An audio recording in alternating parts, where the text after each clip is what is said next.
आखिर सीरिया छोड़कर कहां गए हैं इसकी भी जानकारी किसी को नहीं है। तो सीरिया में आखिर अब आगे क्या कुछ होने जा रहा है, इसी पर बात करने के लिए कर्नल शैलेंद्र साहब यहां पर ज्वाइन कर रहे हैं। सर, बहुत स्वागत है आपका, शुक्रिया हमारे साथ जुड़ने के लिए।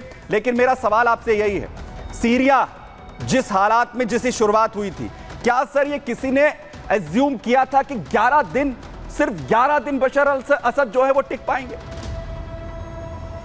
जय हिंद, नमस्कार।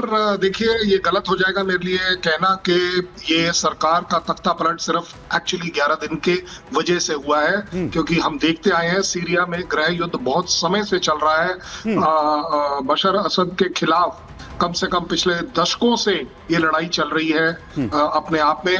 और जिनको ये लोग विद्रोही लड़ाके कहते हैं, मैं कहता हूँ ये है डेमोक्रेसी के लड़ाके। इन्होंने डेमोक्रेसी के लिए लड़ाई लड़ी है और असद ने थ्रू आउट एक तरीके से डिक्टेटोरियल एटीट्यूड रहा है अपनी कंट्री को डालने के लिए। और उसका जीता जागता प्रूफ है कि तकरीबन 5 लाख से ज्यादा लोग मारे गए हैं लोकली। मोर देन 70 लाख लोग जो अपने आप हैं, उनको वो जगह छोड़नी पड़ी।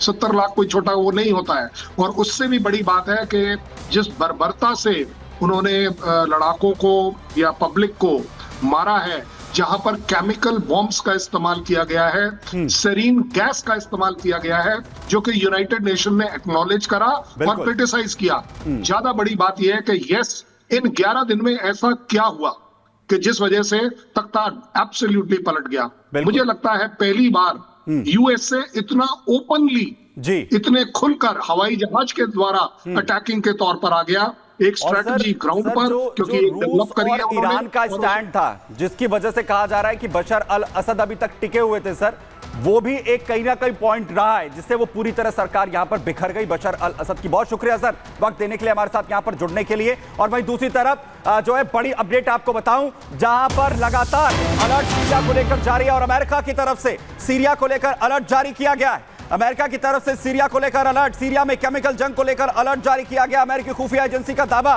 केमिकल वेपन स्टोरेज साइट पर पूरी तरीके से नजर हमारी यहां पर बनी हुई है, जहां पर यह कहा जा रहा है केमिकल वॉर यहां पर हो सकती है। लेकिन दूसरी तरफ केमिकल वेपन को लेकर एसटीएस की तरफ से बड़ा बयान यहां पर दिया जा रहा है। एसटीएस का कहना है कि किसी भी तरह से हम जो केमिकल वेपन्स हैं वो इस्तेमाल यहां पर नहीं करेंगे। यानी सीरिया के अंदर अगर केमिकल वॉर हो जाए तो तस्वीरें हैं वो भी ये कहती हुई दिख रही हैं। अमेरिका अलर्ट जारी यहां पर कर रहा है। क्या अलर्ट यहां पर किया गया आपको बताता हूं। दरअसल असद की सेना इस्तेमाल कर सकती है यहां पर केमिकल वेपन्स, ये कहा गया था। पहले यह दावा किया गया था, ब्रिटेन ने सीरियाई सरकार को चेतावनी दरअसल यहां पर दी थी, विद्रोहियों के खिलाफ इसका इस्तेमाल ना हो, यह ब्रिटेन ने चेतावनी जारी की थी।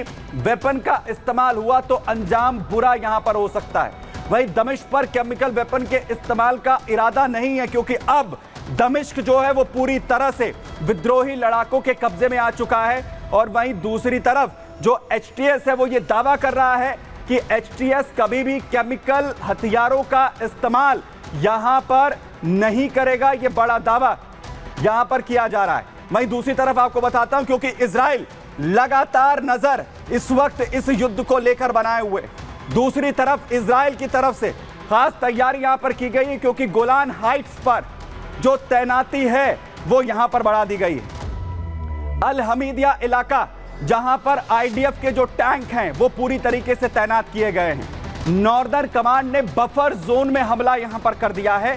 कुनित्रा इलाके का जो बफर जोन है वहां पर हमला इजराइल की तरफ से किया गया है। गोलान हाइट्स में स्कूल और कॉलेजेस को बंद किया गया है। सीरिया बॉर्डर से सटे इलाके में पूरी तरह से एंट्री बंद कर दी गई है। वहीं सीरिया बॉर्डर से अब किसी भी तरीके की जो एंट्री है वो यहां पर नहीं होगी, क्योंकि सीरिया का ये साफ तौर पर, इजराइल का साफ तौर पर यह कहना है कि सीरिया से अगर किसी भी तरीके का इन्फिल्ट्रेशन होता है तो उसे बर्दाश्त नहीं किया जाएगा। इसी को लेकर यह कदम इजराइल यहां पर उठाता हुआ नजर आ रहा है। तो संग्राम में आज के लिए इतना ही, दीजिए इजाजत, धन्यवाद।